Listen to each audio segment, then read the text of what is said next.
Smile, you're on candid camera. Welcome. Hello, my becoming to being family out there. Thank you so much for tuning in tonight. I am in great expectations. All right. Tonight, we are dealing with a difficult topic, but with everything going on in the world, it is much needed to have this conversation. So, for those of you who are new to these Facebook Lives, Becoming a Being is here to help people emotionally heal from past hurts that keep them from walking in purpose and living life abundantly. We have heartbreak and pain. We have setbacks that get us down. Words hurt, actions hurt people. And when the cards come tumbling down, it can sometimes leave us stagnant or stuck. And so we have to put the work in to heal those emotions, transform our thinking, break the cycle of behaviors that don't serve us. All right. So tonight, we're going to touch on the topic of grief and loss. And this is something that everyone experiences. And in 2020 has been heartbreak like none other. All right. In losing loved ones. We have seen deaths that were senseless, freak accidents, disease and sickness, and it has taken a toll on the American people's mental and emotional sobriety. So, we're going to talk about dealing with the loss. All right. Coping during the holiday season. How do you pick up those pieces and move on? How long is it okay to mourn? Does the pain ever go away?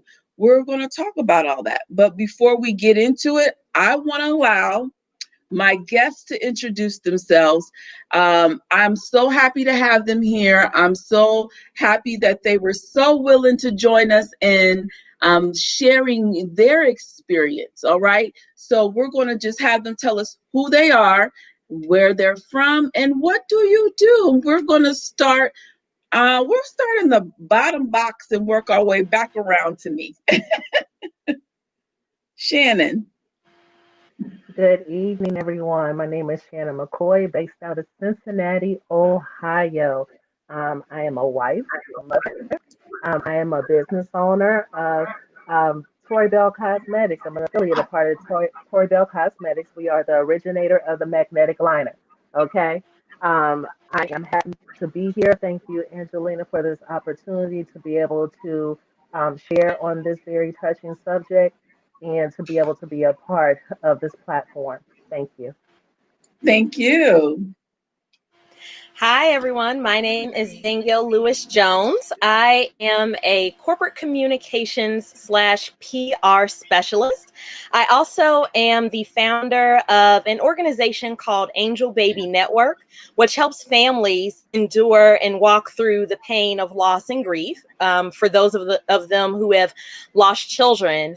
I am a big person who I love life. I love to laugh. I love my family and my friends, and I'm happy to be here. Thank you. Thank you. Good evening, everybody. I am Michael Montgomery. I'm an independent marriage and family therapist. I am the owner of Empower Counseling Services based in Akron, Ohio. And currently, I am enjoying this fantastic weather down here in the Tampa Bay area. So I am doing well. I am relaxed, and I'm always excited to help our people heal from difficult situations. It's always an honor to work with Angelina. I think what she is doing is just fantastic, and I'm happy to be a part of it. Thank you so much. Now, before we go on, we've had Michael here. He's not new to this, and so we always want to thank you, Michael, for coming and giving us your knowledge and counseling and therapy that you provide us. And so we want to thank you for joining us tonight on such a sensitive subject. And I just want to tell my people out there that are watching, Michael. I have to say this. Michael had a recent loss, and so he's down in Florida because he lost his mother. And I was concerned that, and I didn't want him to feel obligated to come here this evening, but he was so dedicated to being here to help you all, to help us. And for that, I just want to say thank you, Michael. If y'all could just send him some love just for doing this tonight, put some hearts down in the chat, okay? Send Michael some love because he didn't have to be here tonight. He did not have to be here tonight, but he loves everyone so much. He loves and wants to see people healed. He wants to help people get their lives together. And for that, I'm forever grateful. And I want you all, please show him some love. Put us some hearts in the comments. All right. So we're going to not hesitate and go ahead and get started here. Grief and loss. I mean, I've been dealing with it this year. We've got so many folks who've dealing with this year, and so we're going to start out by sharing stories. All right. And just talking about our experience of what we've had to go through. And so I want to start with Shannon and allow Shannon to tell her story of what she's dealt with, and feel free. Let us know, how did you feel and what were you going through? But tell us your story and set up the scene for us and kind of let us know. Okay, thank you so much. Um, my story is actually in two parts now because I have experienced loss greatly within the last 10 years. In 2010, after trying for a long time, my husband and I finally conceived after trying for many years. And we were very excited. We were in great expectation. We had just found out that we were having a little girl and started buying all the girl stuff and all that kind of great stuff. And in week 21 of my pregnancy, I went into labor. And anybody who knows about the weeks of pregnancy, week 21 is not a good week to go into early labor. Okay. And so during that time, it was just like a whirlwind of emotions, didn't know what to do, tried to, do everything in my power to prevent it. But of course, it was out of my control. And so, needless to say, I ended up giving birth to our daughter, who was stillborn at week 21. And this was actually, it'll be coming up on 10 years this month on the 29th. Okay. And so, when you find out that you're pregnant and everything, you have all these hopes and dreams, and, you know, life just starts going in the future. You think about the delivery, first time going to school, graduating, them having children. Everything is encompassed in all this emotion because you think that things are going to happen that way. But when it doesn't, it is earth shattering. In fact, I wanted to die. I had asked God to take me before her funeral because the pain was so great. The pain was really indescribable. Um, and I wanted to die. And so he, of course, as you can see, did not allow that.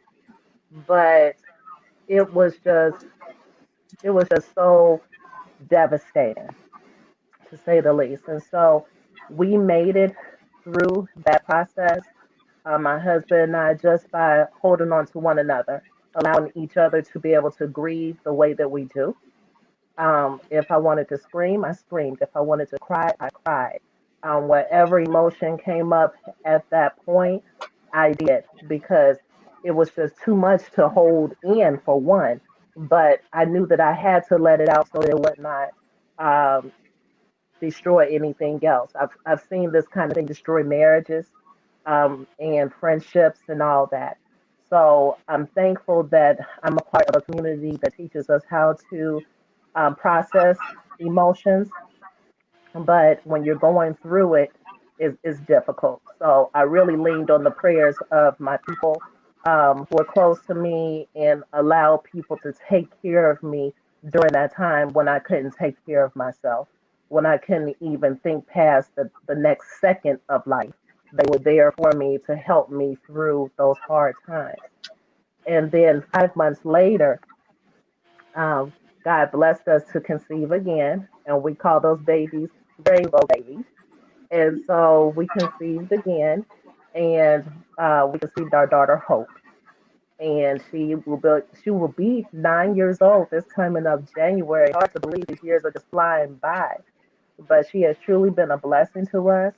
Definitely not a replacement of our daughter Zion. Zion Marisha is her name. We celebrate her every year. We never try to avoid talking about her or eliminating her from our lives. But one of the best things that happened out of this situation, it allowed me to see what I'm made of, and it allowed me to be able to reach out to many other women who were going through the same exact situation, and to give them a place to be able to release their feelings, their emotions. We call it being in the trenches with them. And so my friend Barbara Bond Gentry and I, we founded Zion's Garden. And Zion's Garden is when we are considered first responders, where we reach out when it's like the first 24 hours of women losing their children, and extending ourselves to them so that they will be able to have an outlet immediately to be able to express their feelings and to know that they are not by themselves. One of the things that I felt during that time, um, when we had lost Zion, was feelings of wanting to isolate, and I had to fight against that, because you hear voices, or you feel that you're the only one. You're the only one who understands. You're the only one who can feel this, and that's not true. And so that's what Barbara and I wanted to do, was to make sure that they knew that they were not the only one, and to give them our story, to share our story, to let them know that everything that you're feeling right now, we felt, and it's okay to express it, and you don't have to be apologetic about it, and there's no time limit for it, so don't rush through it. And so that has helped many women, and the last time I counted, it was close to 30 women that we have helped, to be able to make it through the beginning stages of the process, and to help connect them with resources to be able to continue their healing. And I said that my story was in two parts because last year I lost my mother on May the 18th, and that was a blow that, um, the pain was greater than losing Zion. It was heavy. It was um, indescribable again, you know. And once again, I had to lean on the prayers and the cares of my family and my friends to be able to help pull me through, and still pulling me through. I'm just now getting to the place where I can talk about it, and am open to going to grief counseling, but it took a while for this process. It really took a while for me to be able to sit down with it, and to not so much accept it, but to just deal with the emotions of it. And so I'm saying all that to say is that it comes in waves, and there should, I don't feel that there should be a time limit, but I do believe that, um, you should allow people to care for you during these times when you can't care for yourself, because it is a heavy load to carry by yourself. And some people don't make it. Some people, it's too heavy for them to make it, especially during this time of year when we are faced with um, coming together as family and celebrating, and you start having those firsts in life, the first time without my mother, the first time without my child, those kinds of thoughts. And so, um, I'm still making it through. I'm still processing daily, but um, I know that with the help of the Lord and with the help of the people that He has placed in my life, that I will be able to continue to heal, um, as He sees fit. And so, thank you for letting me share. Thank you. I probably have some questions for you, but I'm going to go ahead and let Danielle tell her story. And then once she tells her story, then we can ask questions and kind of really get into the conversation. So, Danielle, I'm going to let you kind of tell your story. Sure, sure. So, much like Shannon, I too have experienced just years of grief and loss, and really learning how to cope and how to allow God and family and friends in so that I can be healthy as I endure that process. So, back in 2014, my grandfather, who I was very close to, passed away. The following year, like Shannon, my ex husband and I had our first child, and he passed away from genetic abnormalities at 10 days of age. And my ex husband and I actually had to make the decision to take him off of the machines that were keeping him alive. And so not only were we faced with the challenges that come along with a person that you're very, very close to passing away, but we also had a role to play in the part of allowing him to pass on, which was extremely difficult. Shortly after that, my ex husband and I were planning to move into a house, and 12 days before we were supposed to move into the house caught on fire. And then the following year, my husband was diagnosed with advanced stage multiple sclerosis, and we were dealing with that on top of job loss. And then after that, there were just a series of other life-changing and heartbreaking things that happened to us. At the end of 2018, my aunt, who I was also very close to, passed away from complications due to cancer. And then last year in September, my grandmother, who I was extremely close to, also passed away. And so what I've dealt with is a series of life changing hard blows back to back to back, and learning how to depend on God, learning how to allow my family and my friends to be there for me as I've walked through these very, very difficult things has helped me endure. Shannon is absolutely right. She and Barbara, and I know that Marion is listening in. I saw her name pop up on the Facebook Live. So they were three of the people who I reached out to within 24 hours of my son passing away. He passed away on July 31st, 2015, and he passed away at 7:31 p.m. And that next morning, probably at 9 o'clock, I sent out an SOS message to Barbara, to Shannon, to Marion, to a few other women who I knew had endured child loss, and other close family and friends, and said, I don't know what I need, but I know I need you praying for me. This is the situation. It does not feel good. I need help. And within that first week, Shannon, Barbara, Marion, and a host of other people reached out to me to let me know that I was not alone. And they were the ones that I depended on and am still depending on. To Shannon's, point, we still let each other know, hey, sis, I'm praying for you. Hey, I'm just checking in on you.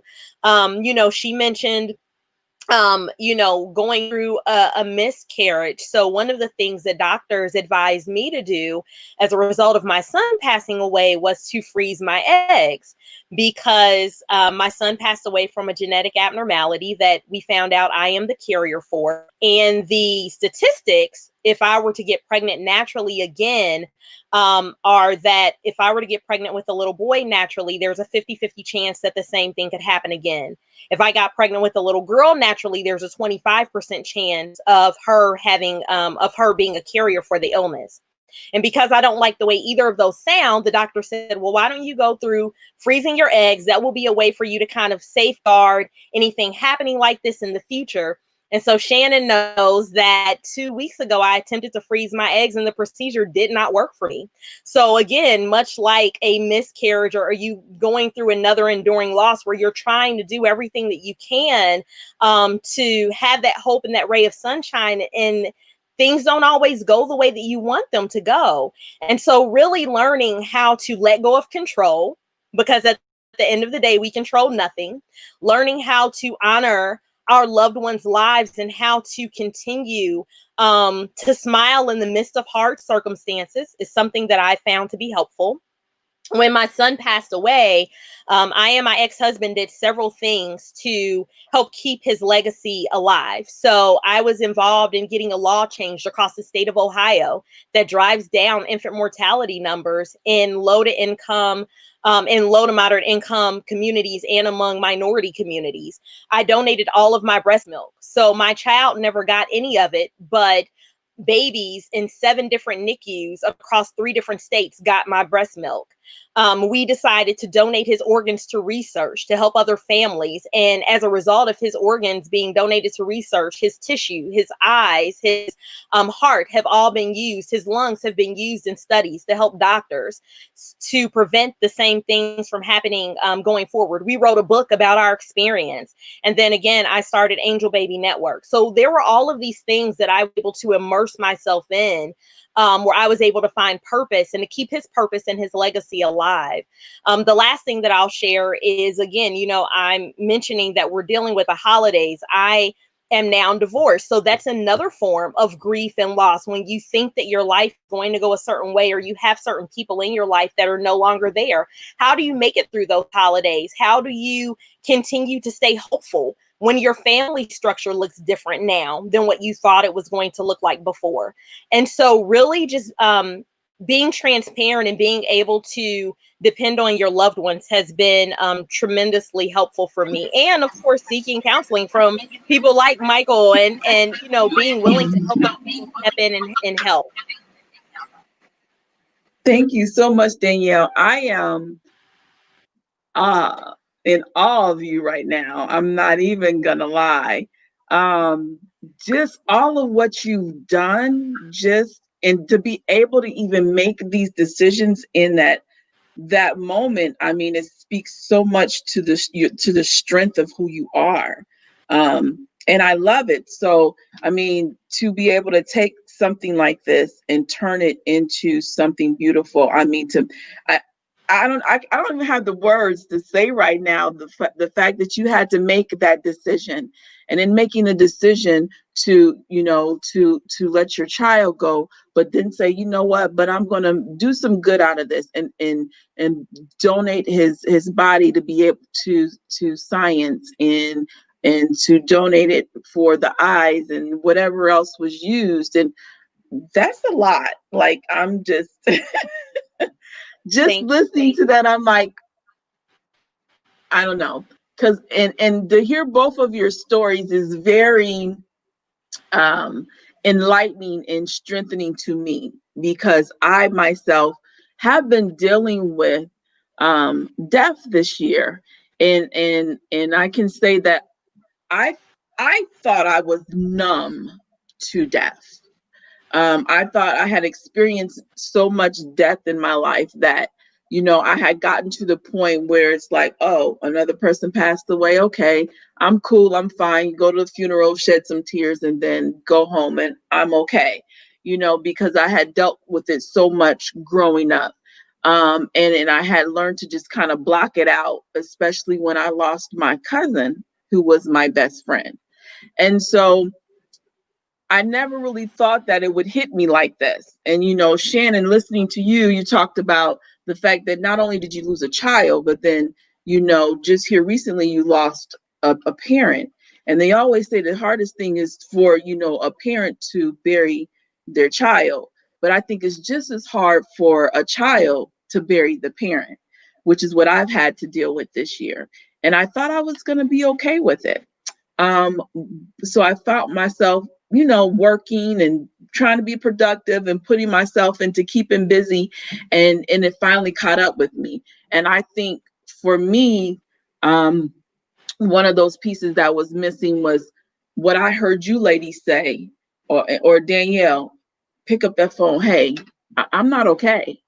I need someone. I need your prayers. I need you to talk to me. I need you to comfort me. I need some words. I need whatever it is. And I think I got to get out of that.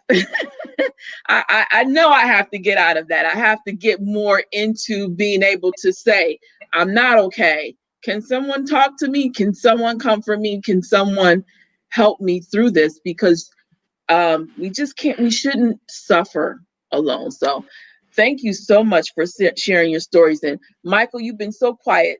You got something that you want to add here? Well, not really add about their experience. Just I'm like you, Angelina. I'm sitting here just thoroughly in awe about the strength, the courage, and the wisdom to pick up the phone and to have friends that were there to help each one of them. That was great. We talk about grief and loss, and it really is for some of us, it's very traumatic. Others are able to deal with it and they can compartmentalize it. Some say, well, it's just a cycle of life. If you're born, you're gonna die. Yeah, we get that. But what we don't get is how and when. And the hardest question to answer in mental health is why. That's something that we always want to know. Why? Why did this happen to my family? Why did this happen to me? I'm a good person. I do this, go to church, I pray, I don't mistreat anybody. The why question is something that will probably never be answered. So we have to learn how to be okay with the what happened. These are the facts. He's gone. She's gone. I'm still here and I'm going to make something. So then we get into that legacy.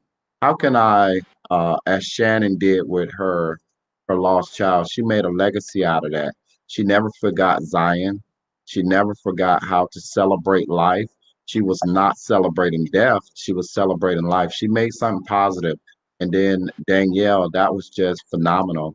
I don't know if I would have had the fortitude or the love or the know-how or just the gumption to allow science to pick apart my child. But the God in you, the love in you allowed that. So hopefully this won't happen to another baby.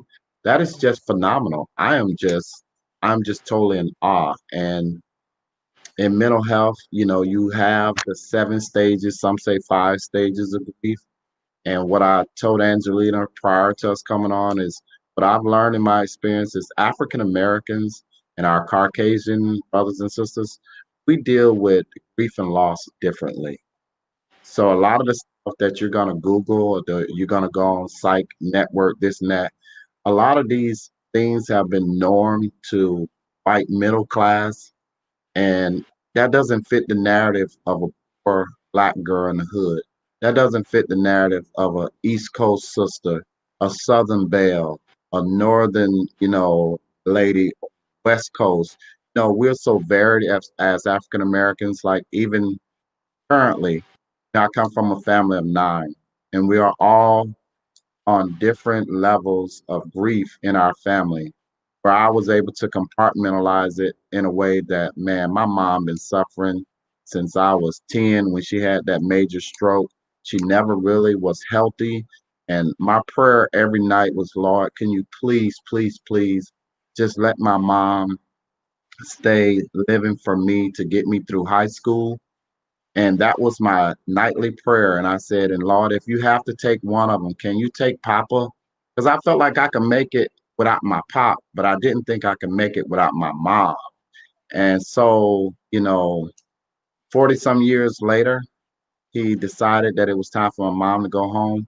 And I look at it with just great gratefulness. Thank you, Lord. Thank you for letting me have her for 50 years, 40 some years. Thank you. Thank you, Lord. But my other brothers and sisters, it's really a loss to them, and it's a loss to me too. So we're all on different levels of grief and loss. And some of the questions that people ask are, well, how long should I grieve? However long it takes you to grieve. Well, how do I know that now my grieving has been too long? When you think it's been too long, don't let your preacher, don't let your mama, don't let your sister, don't let your neighbor, don't let your cousin try to tell you that you need to get over it. You need to go through it. It's a process.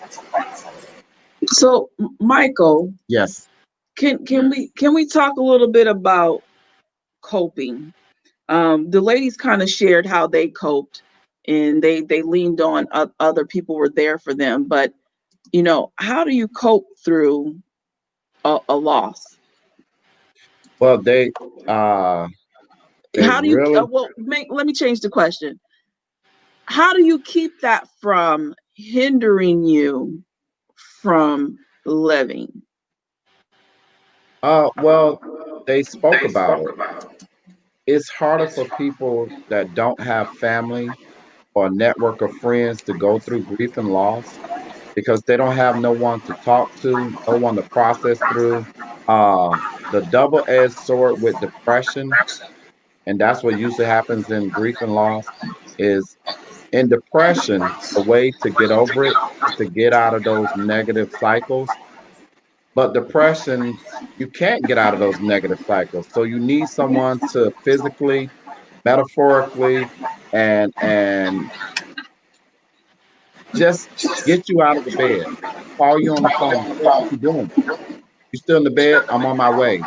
Get out of the bunny slippers. If you have to put your friend in the shower, help them get in the shower. If they could just break those small cycles, then they could see, hey, let's brush your hair a little bit. Let's make up your bed. Small things lead to big things. So having a network of friends or family, that is probably the best thing that you could do in helping you cope with grief and loss. It's hard being alone. Shannon, so you talked about having to fight from isolation and isolating yourself. Can you tell us a little bit about what that looked like and how you fought through that? Yes. And so one of the ways that I fall through that is just being transparent, and I understand, and I know the voices when they try to come to me. Okay. And so you have to speak against those things. And when it tries to come up and grab hold, then say, oh no, not today. Nope, we're not doing this. No, this is not that. You have to tell yourself the truth, because it will put you into the abyss of isolation, and it will get darker and darker and darker. And it will grab hold of you to the point where you cannot get out of it. And so it is like you're like in the ring with your gloves on, and you're fighting this thing until you beat it down. It's almost like uh with the UFC fighting. You have to use your feet, your hands, everything, every part of you to get out of this thing and to work it out. And it's heavy. So if you don't start recognizing it early, or have people there to help you to recognize it, who can get through to you and to tell you the truth, not so much trying to push you through your process, but say, hey, you've been up in this house too long. I haven't heard from you in a couple of weeks. Um, all these different things. You have to be able to face it to the point, at least enough, where you're not going into that dark abyss of isolation, because it's hard to get out of. And I believe that's why some people have not made it out of there, because they they didn't have a way out. They didn't feel like they had the people in their corner to be able to express their feelings to have an outlet, to trust enough to let in, and to be vulnerable during those times, because there's a level of vulnerability that is so uncomfortable. If you care about what anybody thinks during that time, you're not going to let anybody in. Your house might look crazy. You might smell funny, all that kind of stuff, because you're going through. And if you care about what people are thinking or feeling about you at that time, you're not going to trust them enough to let them in. So you need to have those kind of people that want to love you unconditionally through the funk, through the mess, through all of it, so that you will be able to stay in a healthy place.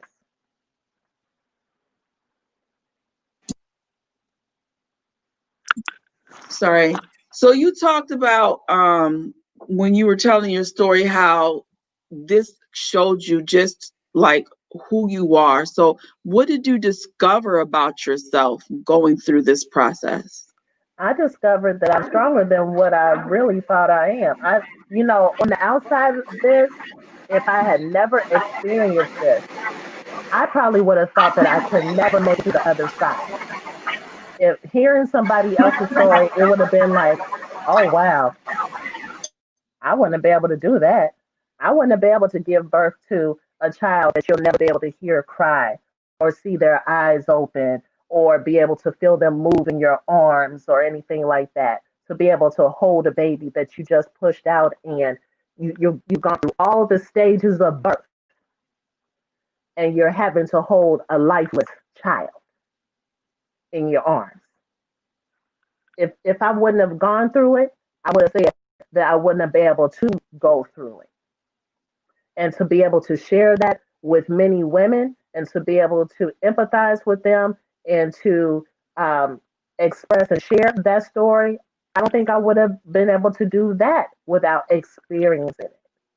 And so it's really shown me that I'm stronger than what I really am, that God has given me the grace to be able to handle it and to deal with it head on and to be able to deal with the raw situation that not only mothers but fathers are in, because parents lose children, not just the mother, but be able to, handle that and to be able to process it and to help people through. Everybody can't do that. And so he has really shown me, God has really shown me who I'm made of, what I'm made of, what he has placed in me, and how to turn what many would have considered a mess into something beautiful. And I applaud you. I applaud you. Michael, I want to go to you about something Danielle was talking about when she told her story. Because Danielle, you gave an account of one setback after another setback after another setback, and there's so many people out there. I thought I had some setbacks, but now I'm listening to Danielle, and what a strong person you are. I lost my grandmother in April, and then I lost my father in July, and then I lost my best friend in August, and then I lost my father-in-law in October. And so this is all this year, all this year. And so listening to and knowing, all these setbacks one after another, you can't even grieve for one thing and you're having to grieve for another thing, and you can't even get over those things before there's another setback. Michael, well, let me ask Danielle first. Danielle, you went through these setbacks. What were you going through, and how did you really get through that? I mean, we know that you have friends that you can talk to, but how does one give us how you really got through seeing on the other side of these setbacks? Because it just wasn't even giving you a chance to deal with one before you were getting another. Yeah. I, there is a phrase that says, when you're going through hell, just keep on going. And I think that that was probably pretty reflective of what I had to do. So I just continued to go through, no matter how hard the situations were, no matter what took place.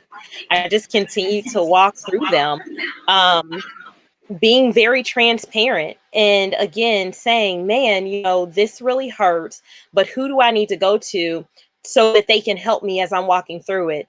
Two of the things that I've really, dealt with and that I've learned over the last several years, not just in the last few years with people passing away who I've been close to, or losing my child, and some of the other things that I've gone through, but the ability to get over your image and the ability to bust through and to get over your pride.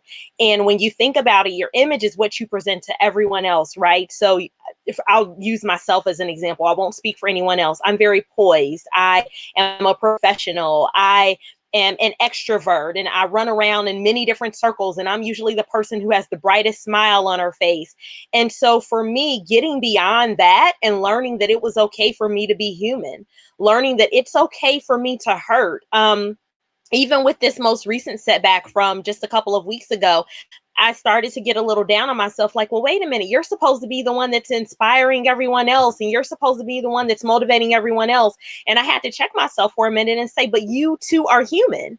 And it's okay for you to feel what you're feeling. It's okay for you to be sad every once in a while. It's okay for you to not be the strong friend and for other people to be there to help you, right? You know, there's that phrase that says check on your strong friends. And I think that's a lot of what Shannon was talking about, because she and I are two of the strong friends, right? So when you go through stuff, people are like, oh my gosh, you're so strong.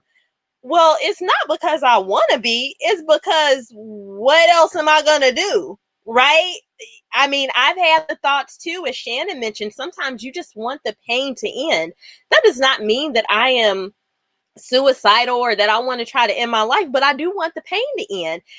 But I'm human in saying that. And so I think that transparency is where you're then able to tear down the walls for yourself. And then you're also able to allow other people in. And one of the things that Dr. Michael may speak to is right now we are dealing with a couple of pandemics if you're Black. Right. So we're dealing with the COVID-19 pandemic that is disproportionately affecting and killing Black and minorities, Black people and minorities. We are also dealing with the twin pandemic of racism, where now everyone has all of a sudden decided that this is an issue, not as if it has not been going on for the last 400 years, but just this year in 2020, there's Black people. Oh my gosh, what are we supposed to do? You know? And so, as an African American female in this country, not only are some of us dealing with grief and we're dealing with loss, and now we're dealing with this health pandemic, but now we're also dealing with the impacts of systemic racism that can also bring up feelings of grief and loss and trauma and despair. And so I think that it's really important for us to, again, be honest about where we are, let other people in. And then for those of us who are able to make it, make sure that we are taking on the responsibility to check on our loved ones and to check on our friends. Hey, sis, haven't heard from you in a while. I just want to make sure you're okay. Hey, bruh, I was thinking about you today. Just wanted to shoot you a text message and let you know that you were on my mind. I'm praying for you. I think that that's important. That's how I was able to make it through. That is how I am currently making it through, is by being honest and transparent with others. And I think that you don't have to do that for the world. You know who you can trust. You don't have to, everything is not meant to be a Facebook post. You don't have to go out and blast it to the world, but have your close circle of friends and family who you know you can talk to, who are going to be able to be there to support you. And I think that's how you make it through. Thank you. I'm gonna let Michael speak, but I'm just gonna say something real quick because this does my heart good. I think that God sent me just the right people to be on here tonight. Okay, um, because just to listen to you ladies, it just makes me feel good because I can really relate, especially going through what I'm going through. And I think I know, I'm not going to say I think, I know I have the perfectionist syndrome, you know, where I want everything to be perfect and I want everything to be excellent and I want to present like everything is all good and I got it together and I am that strong one. And then recently, and Shannon knows recently, I had my breakdown or breakthrough. Where I'm like, well, you know, well, what about me? Like, I'm always strong for everyone else. Who's going to be strong for me? And I'm like, who's going to coach the coach? Who's going to teach the teacher? You know, who's going to pour into me as I'm still pouring into other people? And so you get to this point where you feel like I have to be all of this to everyone because of who I am and what my purpose is.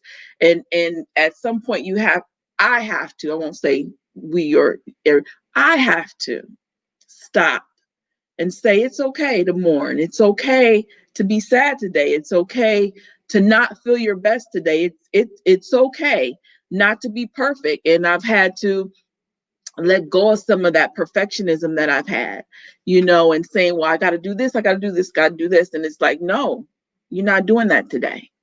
You're going to sit here in these feelings and you're going to feel these feelings and you're going to cry it out and you're going to let it run through your body. You're going to process it. And whatever happens, happens. The world will still be there. Facebook will still be there. The Facebook lives will still be there. When you're ready to come back at it all, you can pick it back up, right? So I've had to tell myself that it's okay to stop and process what you're going through. You don't have to continue to be perfect in your moment of grieving. It's okay. So I just want to share that. So Michael, I'm gonna turn it over to you. Setback after setback after setback. What do you have to tell us about how to deal with setback after setback?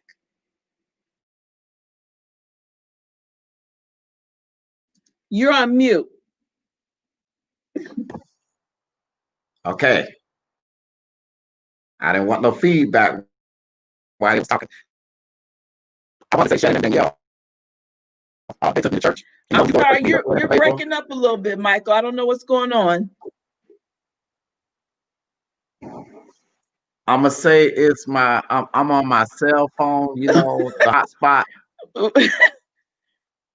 We can hear you Sorry. now. I'm in a hotel. Now. Okay. So Shannon and Danielle took me to church. So I got my pen and paper and I started writing notes. It was phenomenal what they were saying. So I'm just gonna highlight some things that I thought was key. Danielle talked about I don't know. I'm sorry, Michael. I don't know if it's just me, but you're messing up again.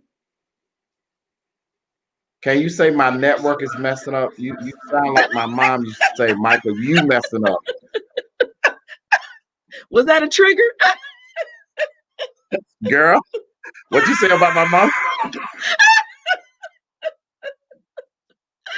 All right, we're gonna try this again. We're gonna try this again. All right, go ahead. All right. So they talked about narratives. Narratives is some things that we put on ourselves. You know, I am a business lady. I am this. I am that. And then when things happen that kind of puts a crack in that narrative, we don't know how to cope with. She said it great. That image loss. That image loss is a big thing. You know, I used to be a strong one. I used to be not need help. And it's hard for a strong person. I'm sorry, Michael. I I'm gonna can't need hear you to you tell the now. whole. I saw your I'm. hand. I, You look like you was on the Matrix. y'all don't pay us no attention. We family. You need to tell that hotel to get their Wi-Fi together. Okay. All right, Last we're time gonna I try stayed at the this one more courtyard by time. Marriott. All right, go ahead, speak. Okay. Strong people are like ticking time bombs because when they suffer loss, they don't know how to reach out because they're the ones that everybody reach out to. Two examples, just a quick that movie reference. Why did I get married to Janet Jackson's character? Remember, she really went through it because I'm the one that's supposed to be the help. I'm the one that's supposed to come in and save the day. So she didn't know how to reach out to all her other friends when she was going through it. And then, you know, I tell people, you know, as great as Michael Jordan is, the Bulls lost games, but what they learned in their loss helped propel them into winning. There will be some losses in your life, but every loss can help you gain more and more insight into your character and into your strength and into your ability to reach out. So when somebody else is going through their trials and tribulations, not only will you say it, you know, just as a hey, reach out, you will say it from a deep part of your own ethos that I went through it. Yes, the sun is going to shine and rise tomorrow. Will you rise with it? And you can, but we have to get you up out of here. And then once you get somebody back up, then they're going to encounter something else. Life is about things that happen to us. You heard the saying, it really is. Life is 10% of what happens to us and 90% of how we deal with it. So, how are you going to deal with it? Because the pain, sorrow, trauma, grief is never going to stop until you are gone. My mom, I loved her, and she was suffering. And it's it's it's one thing to see someone begging for life. It's a whole nother thing to see someone begging to be taken out of life. And that's where my mom was. So when she finally left, it was relief like, thank you, God. Thank you for allowing her to not go through this pain and sorrow no more. Will I miss her? Absolutely. But I couldn't watch her suffer no more. I couldn't. So we're going to continue to go through grief and trauma and sadness and pain. But every time you go through it, you learn a little bit more about yourself. And when you learn more about yourself, you can help others. So, Michael, these ladies have taken something traumatic Yes. and they've turned it into something positive. Um, what can we say to the people out there about how to take their pain and turn it into something positive? What is the positive side of death? Well, Danielle and Shannon are living examples because out of trauma, if you could, I won't say get over it, there's no such thing, but get past it and look back and say that was very traumatic. And I just keep referring to the ladies, Danielle and Shannon. The beauty of it, they didn't want no one else to experience that hurt. So they reached back and said, how can I be a part of the prevention? So when you go through your trauma, if you're able to really focus in and try to find peace, try to find comfort, and try to find the narrative, Miss Danielle, thank you, that says I can help somebody else, it will help you. And Angelina, you said it tonight, and I was in awe of them as well. We have gone through trauma, and boy, was it devastating. And then you listen to Danielle and Shannon, you said, oh wow, yeah, mine was devastating. But both of them should be statistics because what they went through would cause somebody else to say, I don't want to deal with this anymore. And those two have helped friends who are on the brink of disaster to pull them back off the ledge. Now, those friends are possibly part of their strong group because now they know how it feels about being out on that edge. Danielle and Shannon, were y'all not on that plank about to jump? But look at them now. So, yes, there is even like now, there is life and death. My mom passed away. All my siblings who haven't been together in over 20 years had to come together. And then the life came. Oh, bro, I'm sorry I haven't reached out to you. Sorry to hear about that. Oh, sis, you know. And then now we're making those reconnections. Hey, let's not do this anymore. Mom left a living legacy that said family comes first after God. Let's get that straight. After God, then it's family. Because I could do without a brother and sister, but I cannot make it without my God. That's the bottom line. And I heard a wise man say something one time, and I wasn't at that place. He said, "Man," he said, I can lose my wife, but I can't lose my God." And I was like, "Man, I can't lose my." When I lost her, I found out that the greatest thing I had was the Lord God who could bring you through everything, no matter how dark it get, if you just hold on. So in psychology, there's no one size fits all. There's the process. And the process, which some say is the journey, that's what brings you through. Put one step in front of the other step, and you keep getting further away from the traumatic event. But it starts with just getting out of the bed. And I think that's what Danielle and Shannon was talking about tonight. And I really, really am so inspired by y'all's story. You ladies are absolutely phenomenal. So, Michael, what does it look like, or even to these ladies, what does it look like when you to say that you're past it? If you never really get over it, and there's always some sadness there, how do you know that you're past it? What does that look like? What is that meaning? Uh, th- those words are tough words. Those phrases, past it, over it. I try my hardest not to say that. you're going to always have a special place for your pop. You're going to always have a special place for Zion and your son. That's going to always be with you. But it's almost like a torch. That's what burns inside of you to keep going on. It shouldn't be like something that brings you down. But if you cannot go on, that's when you need other people that can pull you. You need someone to pull you forward. I think you say that in your class, don't you, Angelina? That you need Mm-hmm. those people to pull you forward. You can't do it alone. And they said Yep. that. When you go Can't through a do it. process, you got to have somebody. You got to have accountability. You got to have a counsel. You got to have someone. Whether it's a That's how you make the therapist, journey successful. yeah, whether it's a therapist, a coach, a best friend, a cousin, a neighbor, somebody has to be a positive. You have, and we all have. You've been in school where you just could not figure out, this algorithm or whatever they call it, 5 times 4. You couldn't see how it got to 20, and all the teacher had to do was just come over and slow you down and say, "Got this, got this, Mike. Look." You put 5 plates and you put 4 apples on each plate. Now add up apples. Oh, that's what happens in life. Somebody believing in something that you can't even see.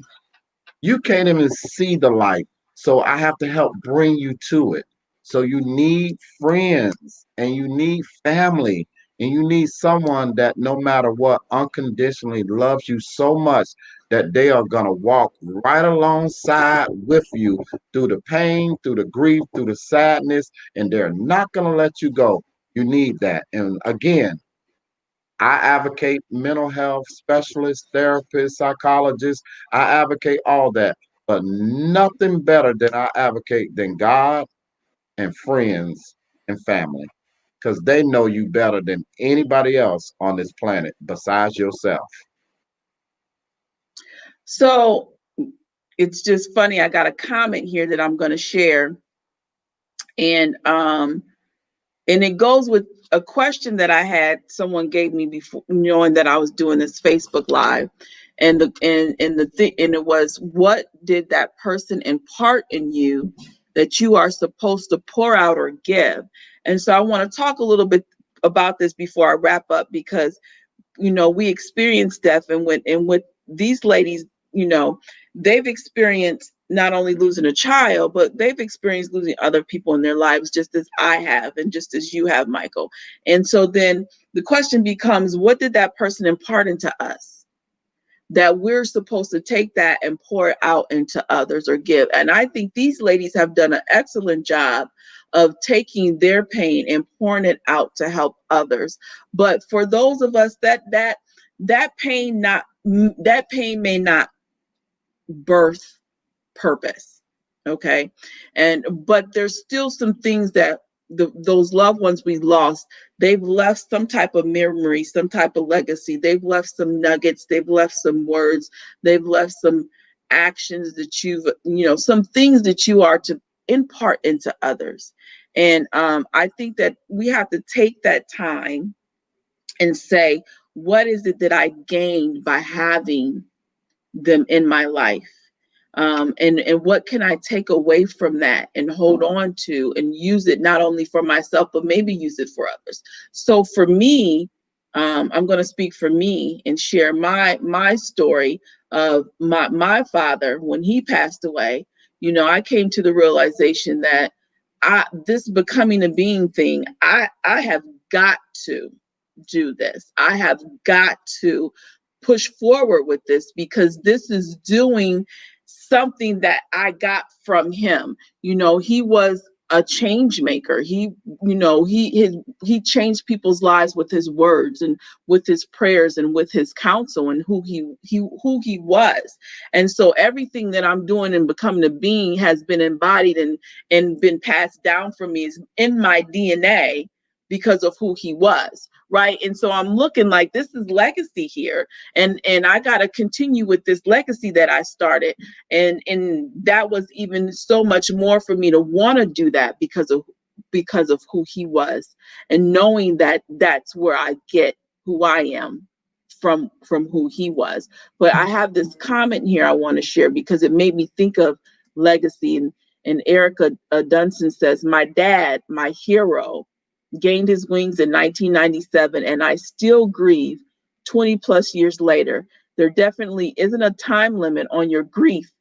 It is a process. All I have to give my kids is just a memory of their grandfather, praying for you all that have experienced losses in your lives. May God wrap you tight in his love. Thank you for sharing your stories." Thank you, Erica. But what she said was she's taking those memories and she's giving them to her children of their grandfather. So I'm sure whatever those memories are, she's sharing that legacy. He left the legacy. He gave her some memories and he gave her some things to pass on and some things to share. And I just think that we have to look at sometimes the positive sides in celebrating someone's life. Your thoughts? I see you shaking your head, Shannon. Yes, mine is actually like two-sided. I know I've talked a lot about my child, but let me share with you about my mother. My mother was grand, okay? Her life was so grand that she had two funerals fully packed, okay, in two separate states. She impacted so many lives. She advocated for children for many decades. My sisters and I have big gaps between each other. So there's almost a 17-year gap between my older sister and I, and almost a 7-year gap between my younger sister and I. And when we all came together to celebrate her, to see the generations of people who came out to celebrate her and how they talked about her and how she impacted their lives was amazing. She was a Bible scholar, okay? She knew that red hymnal, she knew every song. She probably knew the number to look it up, just like the Bible, okay? She knew that concordance, like she knew all 66 books of the Bible. And she tried to make us do the same thing, but she had so much in her.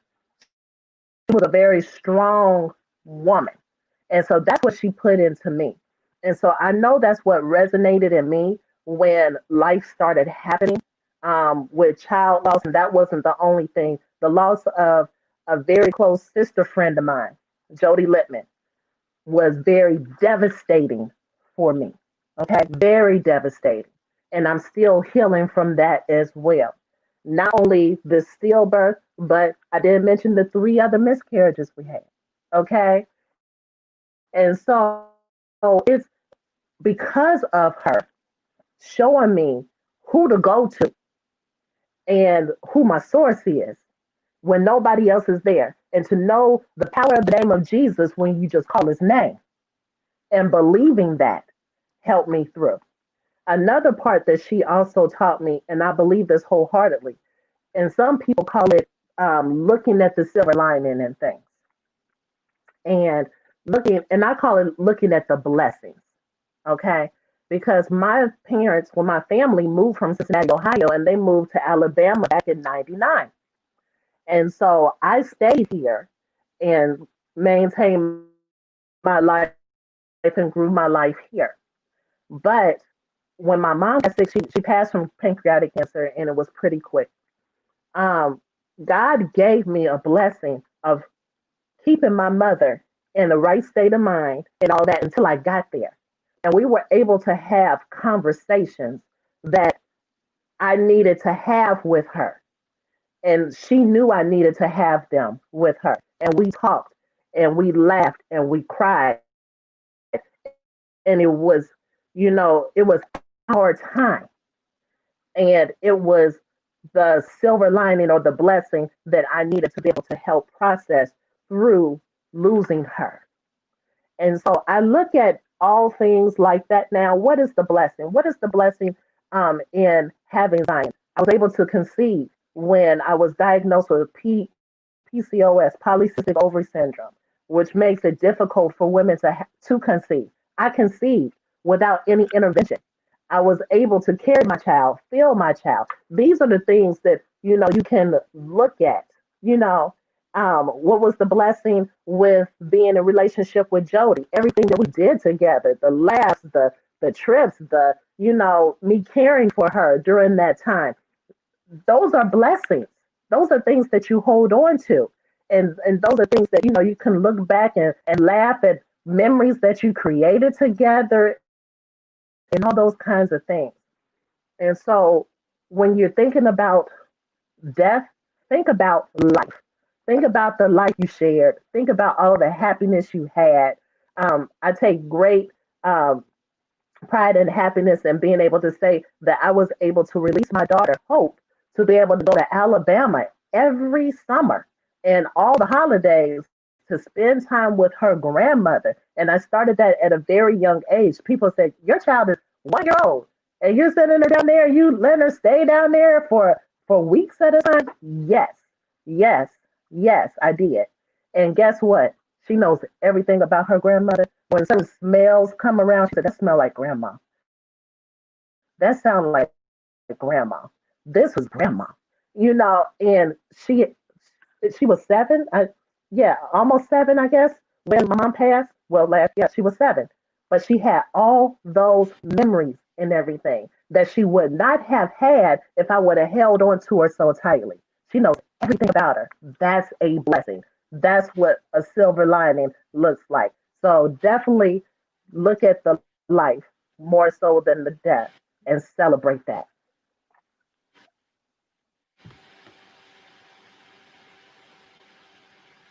Danielle, are you going to say something?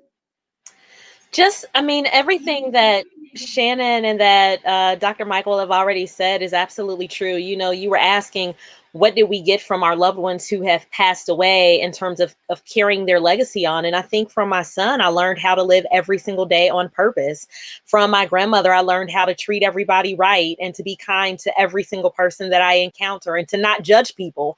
I think that that's important too. I think that when you walk through grief and loss, I can speak for myself. That's definitely been one of the lessons that I've learned through the years from grief and loss and other situations. Don't judge anyone, because you never know what someone is dealing with. You never know what someone's backstory is. And so there are some people who could look at Shannon or myself and say, well, that happened 10 years ago. That happened 5 years ago.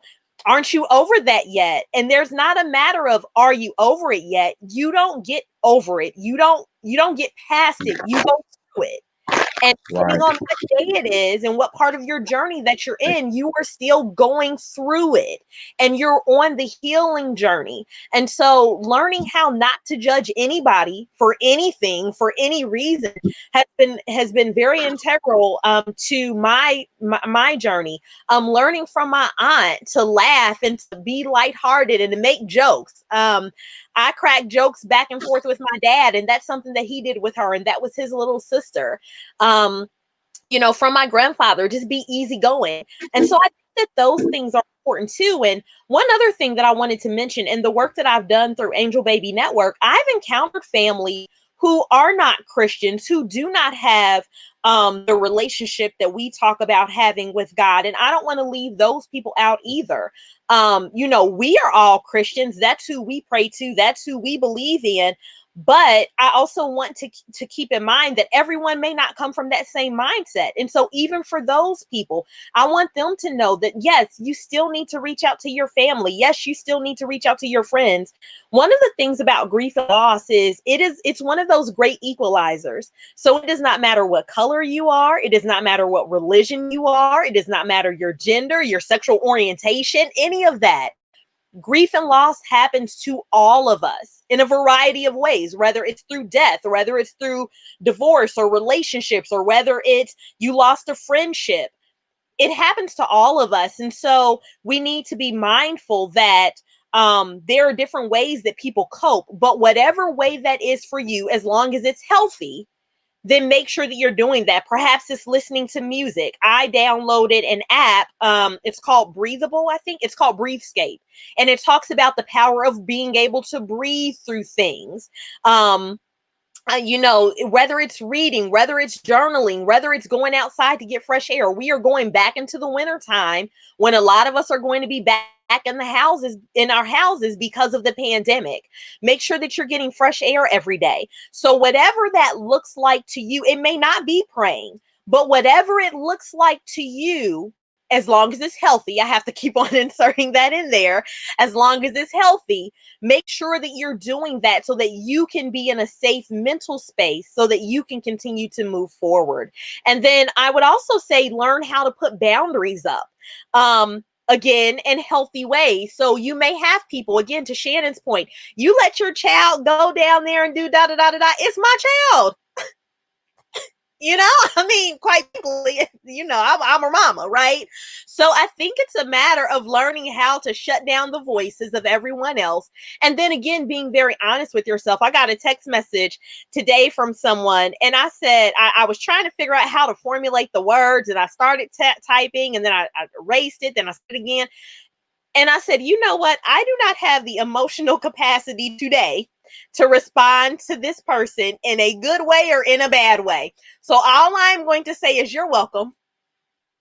That's it. That's it. That's all I got That's for you today. it. All I got today. You know, and so I think really being, again, honest with yourself, do you have the emotional and mental capacity to take on what everybody else is throwing at you? And if the answer is no, then you tell them no, No. and you continue to do what you need to do. No is a whole and a complete sentence. And thank God I've learned it. No, no, no. There's plenty of ways you can say it. It means the same thing. So, so I think just making sure that you're taking care of yourself at all times in whatever way that looks like for you is going to be important and critical in terms of you being on the healing journey from grief and loss. Thank you, Danielle. I think you gave some really good examples of what you could be doing in your grieving to release some of the tension and the stress and the grief of it all. And so I think that was some nice examples of you gave, and I appreciate the fact that you have acknowledged that everybody may not pray to God, but this is a universal, this is equal opportunity when it comes to grief and loss. And you've got to find ways. If God is not your comforter, then you got to find other ways to find that comfort. Michael, any last words that you want to give the people before we sign off? Any encouraging words that you want to share? Yes. Grief and loss is something that you just said is universal. Danielle, well spoken. It doesn't matter if you're gay, straight, lesbian, queer, questioning, whatever, transgender, black, white, fat, skinny, poor, rich, doesn't matter. What matters is we're all going to experience it. So the more we talk about it, the thing about the grief is you feel like you're all alone. But when you hear other people, you find out you're not the only one that's on that island of hurt and misery. We've all been there, but you just need someone to paddle over to your island, and you need to get on the boat, and they'll bring you back to the mainland where we all are waiting for you, cheering for you, praying for you, loving you. And when you get there, we're going to throw you a big old welcome back party, and you're going to find out that it does go on. It does go on. So I'm saying, keep trying, keep getting up out of bed, keep doing the things that you know are healthy for you to do. Thanks, Danielle. If it's gardening, if it's yoga, if it's meditation, if it's breathing, if it's taking a long bath with some candles, whatever it is, just keep moving forward. And sooner or later, you're going to find out you're further away from that island and you're deeper on the mainland to love and happiness and joy. And always, always, always honor the memories of those who have gone on before us. Always honor them, and they will always be in your heart. I love you all. I really We gotta love go. you. And thank you so much for having me. Be well, be healthy, Yes. and be humble. Love you, B. Love you, Miss Danielle. Love you, Miss Shannon. To your audience, I love you all. But I really gotta go. And pray for me as I pray for y'all. Thank you. And we thank you all for joining us. And, we're here every third Saturday, and we appreciate you.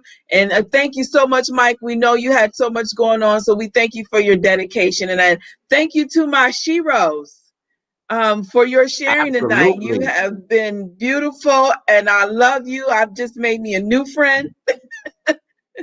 All right. So you all have a good one. Thank you so much for tuning in, and Happy holidays. Join us on Monday to Think Outside the Red Box. We're there every Monday at 7:30, just talking about everyday issues and things that are going on, things that we need to talk about. And so join us on Mondays. But thank you so much. You all have a happy holidays, and I appreciate you. I love you, and be unbothered. Have a good one. Bye.